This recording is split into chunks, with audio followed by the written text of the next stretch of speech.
2022 खालिस्तानी साजिश केस में अहम गिरफ्तारी आई। अगस्त 2022 में इस केस को टेक ओवर किया था, जिसमें बब्बर खालसा, खालिस्तानी लिबरेशन फोर्स और इंटरनेशनल सिख यूथ फेडरेशन जैसे आतंकी संगठनों की भूमिका सामने आई थी। जांच में खुलासा हुआ कि इन संगठनों का संगठित अपराध गिरोह से भी गठजोड़ है और वह पाकिस्तान से आतंकी हथियार व विस्फोट भारत ला रहे थे। रिंदा और लांडा सहित 9 के खिलाफ चार्जशीट दायर। जांच में खुलासा हुआ कि इन आतंकी संगठनों और देश के संगठित अपराधों गिरोह के बीच गहरा नेटवर्क तैयार हो चुका है, जो हथियार, गोला बारूद, विस्फोटक और आईईडी जैसे आतंकी सामानों को सीमा पार से भारत में लेकर आतंकी गतिविधियों को अंजाम दे रहे थे। एनआईए ने जुलाई 2023 में इस केस में रिंदा और बलवीर सिंह उर्फ लांडा सहित 9 आरोपियों के खिलाफ चार्जशीट दायर की थी। इसके बाद 2 और पूरक चार्जशीट 6 अन्य आरोपियों के खिलाफ दायर की गई थी। अगस्त 2024 में एनआईए ने लांडा के भाई तरसेम सिंह को यूएई के प्रत्यर्पित भारत लाया और दिसंबर में तीसरी एडिशनल चार्जशीट भी फाइल।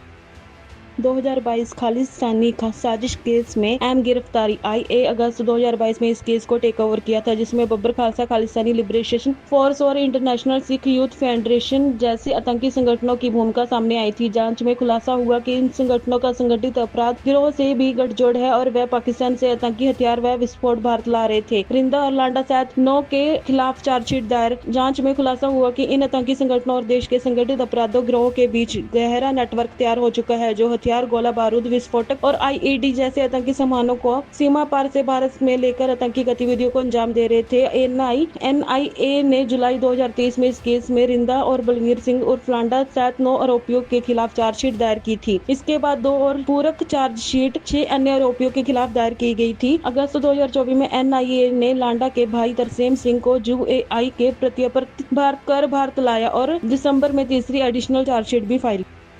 2022 खालिस्तानी साजिश केस में अहम गिरफ्तारी आई। अगस्त 2022 में इस केस को टेक ओवर किया था, जिसमें बब्बर खालसा, खालिस्तानी लिबरेशन फोर्स और इंटरनेशनल सिख यूथ फेडरेशन जैसे आतंकी संगठनों की भूमिका सामने आई थी। जांच में खुलासा हुआ कि इन संगठनों का संगठित अपराध गिरोह से भी गठजोड़ है और वह पाकिस्तान से आतंकी हथियार व विस्फोट भारत ला रहे थे। रिंदा और लांडा सहित 9 के खिलाफ चार्जशीट दायर। जांच में खुलासा हुआ कि इन आतंकी संगठनों और देश के संगठित अपराधों गिरोह के बीच गहरा नेटवर्क तैयार हो चुका है, जो हथियार, गोला बारूद, विस्फोटक और आईईडी जैसे आतंकी सामानों को सीमा पार से भारत में लेकर आतंकी गतिविधियों को अंजाम दे रहे थे। एनआईए ने जुलाई 2023 में इस केस में रिंदा और बलवीर सिंह उर्फ लांडा सहित 9 आरोपियों के खिलाफ चार्जशीट दायर की थी। इसके बाद 2 और पूरक चार्जशीट 6 अन्य आरोपियों के खिलाफ दायर की गई थी। अगस्त 2024 में एनआईए ने लांडा के भाई तरसेम सिंह को यूएई के प्रत्यर्पित भारत लाया और दिसंबर में तीसरी एडिशनल चार्जशीट भी फाइल।